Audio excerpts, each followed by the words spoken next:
Olá pessoal, estamos aqui na nossa Universidade Anamaco e o momento é na classe com o professor.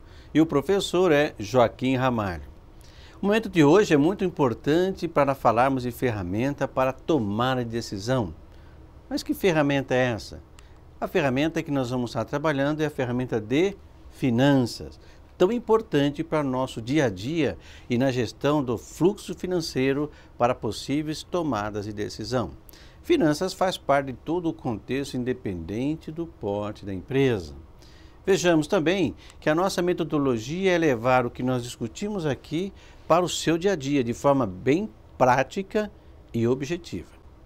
Na nossa Universidade Anamaco, nós também trabalhamos a questão dentro de uma ótica de um programa.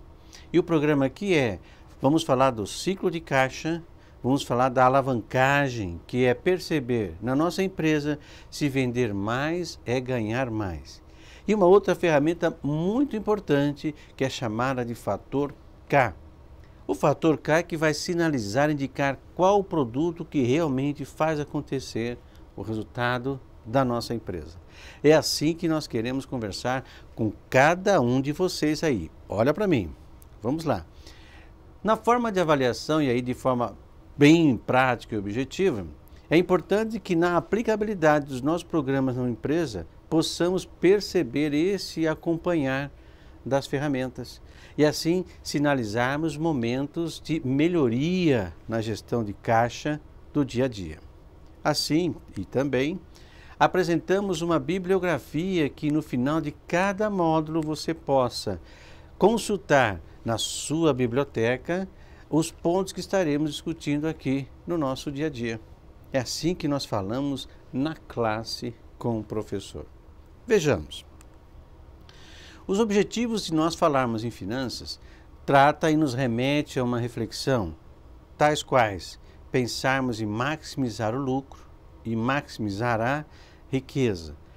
Lucro não necessariamente nos faz acumular riqueza. O lucro é a visão de curto prazo. Riqueza é a visão de longo prazo. Percebemos, e aí vamos trabalhar esses conceitos, que de repente você vai trabalhando na ótica do lucro, mas não necessariamente reflete em resultados de riqueza. Vejamos, para buscarmos esta reflexão do lucro e riqueza, precisamos de três ferramentas importantes: a financeira, a economia e a contabilidade. É importante também destacarmos dois grandes momentos: a macroeconomia, o ambiente onde a empresa está inserida, de forte demanda, sem estar tão assim forte essa respectiva demanda, e a microeconomia, que na verdade é a própria empresa. O que acontece no ambiente, na macroeconomia, reflete na empresa, mas o que acontece na empresa também reflete na macroeconomia. E é assim que nós vamos avançar com a seguinte lógica. A gestão de caixa, ou o ciclo de caixa, que nós estamos agora iniciando a discussão, ela é tão importante que nos evidencia identificar o que acontece no espaço entre saiu dinheiro porque comprei, entrou dinheiro porque vendi. Este período, esse intervalo é chamado de ciclo de caixa. E o ciclo de caixa é identificado por três variáveis importantes para nós: a idade média de estoque, quantos dias em média o produto fica no estoque, prateleira, elaboração, matéria-prima, o prazo médio de cobrança, em quantos dias em média nós recebemos, e o prazo médio de pagamento, que passa a ser, na verdade, em quantos dias em média nós pagamos os nossos fornecedores. E assim trabalhamos esse conceito chamado ciclo de caixa. A idade média de estoque, tão importante na nossa empresa, juntamente com o prazo médio de cobrança e pagamento, nos reflete algumas reflexões, nos leva a essa reflexão, em que a idade média de estoque não é um estoque maior ou um estoque menor. Ele tem que ter um equilíbrio dentro das nossas necessidades. Assim como o período médio de cobrança, que nós temos que agilizar a ótica da entrada dos recursos, e o prazo médio de pagamento, que é a negociação em relação aos nossos fornecedores. Esse tríade, essas três variáveis, nos leva à condicionante de refletirmos e pensar um pouco mais sobre um ciclo de caixa. Vamos ver então de uma forma mais prática também que no ciclo de caixa é preciso determinar o caixa mínimo operacional. O mínimo que uma empresa necessita ter no disponível para fazer frente às despesas do dia a dia. Isso é chamado de caixa mínimo operacional. E aí nos remete a um conceito de custo de oportunidade. Se você tem um disponível excedente, vai lhe custar dinheiro, esse nível excedente.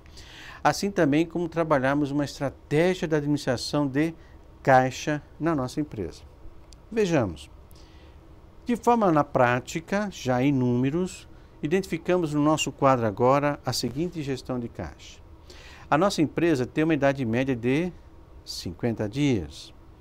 Tem um prazo médio de cobrança de 30 dias e pagamento de 40 dias. Ora, ela recebe antes de pagar. É oportuno. Mas é importante perguntar quanto custa manter aquela idade média de estoque.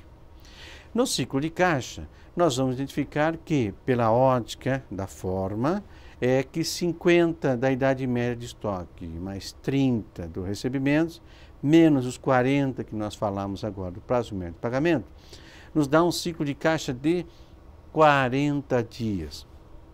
Identificamos isso e aí observamos que, durante o ano, a empresa gastou ou teve um desembolso total anual de 9 milhões. Ora, identificando já o quanto se teve de desembolso durante o ano de 9 milhões, vamos ver agora o giro de caixa. Comercialmente falando, o ano tem 360 dias. 360 dividido pelo ciclo de caixa identificado como 40 dias, nós encontramos um giro de caixa de 9 vezes, ou seja, a renovação do fluxo de caixa 9 vezes durante o ano. Se o giro é de 9 vezes e observamos que o desembolso total anual é de 9 milhões, qual é a necessidade do caixa mínimo operacional na nossa empresa? Passa a ser de 1 milhão. Veja como é importante, ao identificarmos o caixa mínimo operacional de 1 milhão, entendemos também que por manter esse 1 milhão, existe um custo de oportunidade, que deveríamos otimizar os recursos e de repente não o fazemos. O que acontece? Vamos fazer um parâmetro, uma referência de que nós poderíamos otimizar esse 1 milhão trazendo a nosso favor 2% e nós não realizamos isso. Então, o custo de oportunidade passa a ser 2% sobre o nosso caixa mínimo operacional, de 1 milhão. Nesse caso, é identificado como 20 mil. Muito bem. Sabedores agora que sabemos e reconhecemos o ciclo de caixa, nós vamos buscar alternar uma das variáveis, ou idade média de estoque, ou prazo médio de cobrança, ou prazo médio de pagamento. Então vamos escolher uma delas. Por exemplo, idade média de estoque, 50 dias, vamos mantê-lo. Prazo médio de cobrança, 30 dias, vamos mantê-lo. Mas vamos negociar com fornecedores. Ao invés de pagar com 40 dias, vamos pagar com 50 dias. Qual o resultado dessa operação a nosso favor? Vejamos, o ciclo de caixa agora passou a ser de 50 mais 30 menos os 50. Nesse caso, passou a ser um ciclo de caixa de 30 dias. Era de 40, caiu para 30. Identificados 9 milhões de desembolso total anual, o giro de caixa passou a ser os 360 dias ano comercial dividido por 30, portanto, 12 vezes. De 9 para 12 vezes. Nós aceleramos o giro de caixa da empresa. À medida que você aumenta e acelera esse giro de caixa, a necessidade de disponibilizar recursos passa a ser menor. Ao invés de 1 milhão, agora passou a ser de 750 mil, que seriam os 9 milhões dividido pelos 12 do giro. Mantendo então 750 mil e trazendo aquela taxa de 2%, ao invés dos 20 mil, caiu o custo de oportunidade para 15 mil.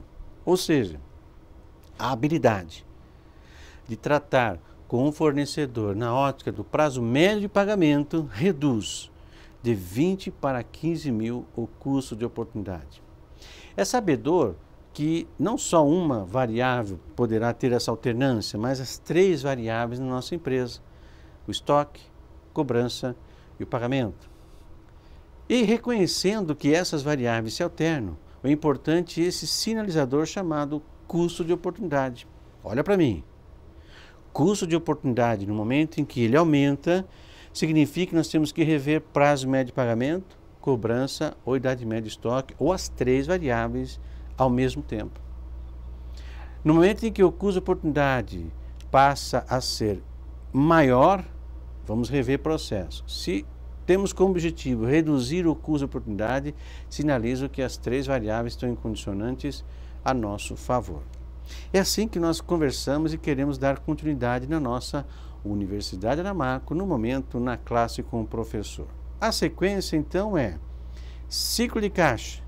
É possível trabalhar o aumento do giro da matéria-prima, custo de produção, giro de produtos, o tempo do produto parado na prateleira da nossa loja e assim por diante. É possível acelerar o processo de recebimento com desconto e antecipação de recebíveis. Mas a lógica é que o ciclo de caixa é a condicionante de somarmos numa estratégia: estoque, cobrança e pagamento. Análise. Esse é um ponto que estaremos agora no próximo momento falando na Universidade Aramaco, na classe com o professor Joaquim Ramalho.